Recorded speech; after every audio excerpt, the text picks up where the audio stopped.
आज आपण बिना अंड्याचा बिना मैद्याचा मस्त असा रव्याचा केक बनवणार आहोत, जे मुलंसुद्धा खूप आवडीने खातील आणि जे पहिल्यांदा केक बनवत आहे त्यांचासुद्धा एकदम परफेक्ट असा केक बनेल.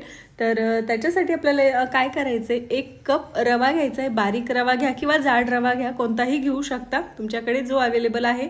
तर आपल्याला 1 कप रवा घ्यायचा आहे आणि अर्धा कप याच्यामध्ये आपल्याला साखर घ्यायची आहे. मिक्सरला फिरवलेली नाही आहे, डायरेक्ट तशीच घेतलेली आहे. मैदा आपल्याला एका बाउलमध्ये घ्यायचा आहे, त्याच्यामध्येच आपल्याला साखरसुद्धा घालायची आहे. त्याच्यानंतर 1 कप आपल्याला कोमट दूध घ्यायचं आहे. थोडंसं कोमट किंवा गरम दूध टाकल्यामुळे साखर आहे ती लवकर वितळते. तर हे सगळं व्यवस्थित मिक्स करून घ्यायचं आहे आपल्याला. जसं दूध लागेल तसं टाकायचं आहे, एकदाच टाकायचं नाही आहे दूध याच्यामध्ये सगळं. तर हे मला मिक्सचर आहे ते थोडं ड्राय वाटत होतं, त्याच्यामुळे मी परत अजून थोडंसं दूध टाकलेलं आहे आणि व्यवस्थित मिक्स करायचं आहे. याच्यावर एक झाकण ठेवून साधारण 15 ते 20 मिनिटासाठी आपल्याला याला रेस्ट द्यायची, म्हणजे आपला रवा आहे तो चांगला फुलतो. हे साईडला ठेवून आपल्याला बाकीची तयारी करायची.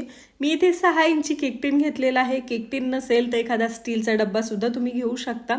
त्याला आपल्याला व्यवस्थित तेल किंवा तूप लावून घ्यायचं आहे, सगळ्या साईडनी व्यवस्थित लावून घ्यायचं आहे, म्हणजे आपला केक आहे तो सहज निघतो.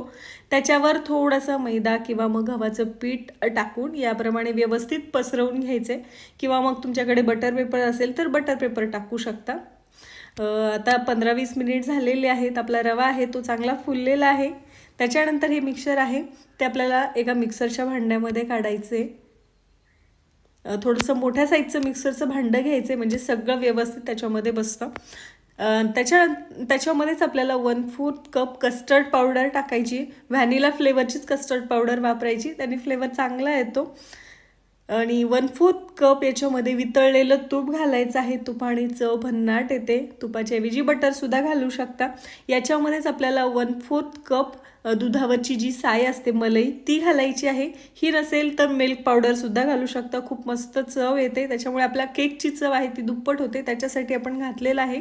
आणि हे मिक्सरला चांगलं फिरवायचं आहे. आणि जे शिल्लक राहिलेलं दूध होतं आपल्या कपामध्ये मी ते सुद्धा याच्यामध्ये घातलेलं आहे. तुम्हाला गरज वाटेल तसं याच्यामध्ये दूध घालायचं आहे. आपल्या रव्याची क्वालिटी कशी आहे त्याच्यावर दुधाचं प्रमाण थोडंफार कमी जास्त होऊ शकतं. त्याच्यानंतर हे मिक्सचर आहे ते आपल्याला एका बाउलमध्ये काढायचे. आपण याच्यामध्ये कस्टर्ड पावडर घातलेली आहे, त्याच्यामुळे त्याचा रंग छान आलेला आहे बघा. याच्यामध्येच आपल्याला 1 टीस्पून बेकिंग पावडर घालायची आहे.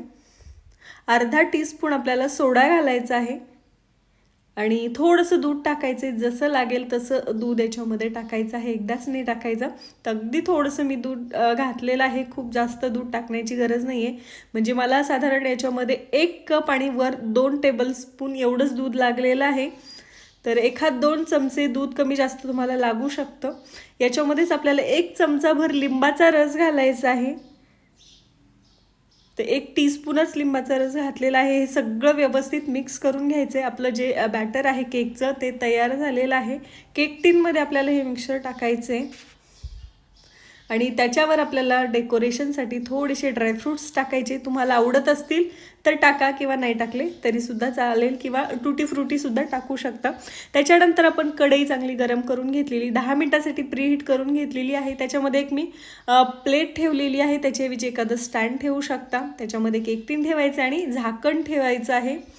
आणि साधारण आपल्याला 45 मिनिटासाठी केक बेक करून घ्यायचा आहे. तर 45 मिनिट झालेले आहेत बघा. आपण केक चेक करूया. आपली टूथपिक आहे ती क्लीन निघालेली आहे. तर 2-3 जागेवर आपल्याला व्यवस्थित चेक करून बघायचे. कधी कधी काय होतं, साईडने आपला केक बेक होतो पण सेंटरला सगळ्यात शेवटी बेक होतो, त्याच्यासाठी सेंटरला चेक करायचं आहे. आणि पूर्णतः केक थंड झाल्यानंतरच अनमोल्ड करायचे. आपला केक पूर्ण थंड झालेला आहे, त्याच्यानंतरच मी अनमोल्ड करते. चाकूच्या साईडने त्याच्या कडा आहेत आपल्याला, त्या अगोदर थोड्याशा सेल करून घ्यायच्यात आणि हाताने थोडंसं त्याला टॅप करायचं, म्हणजे आपला केक आहे तो सहज निघतो. ज्यांच्याकडे मायक्रोवेव्ह आहे ते मायक्रोवेव्हमध्ये सुद्धा बेक करू शकता. 180 डिग्री सेल्सिअसवर आपल्याला 30 ते 40 मिनिटासाठी बेक करायचं आहे. तर मस्त आणि स्पॉन्जी आपला केक तयार झालेला आहे बघा. फुलून दुप्पट झालेला आहे. मी तुम्हाला कट करून दाखवते. आतून सुद्धा खूप छान मॉइस्ट झालेला आहे बघा, एकदम छान झालाय.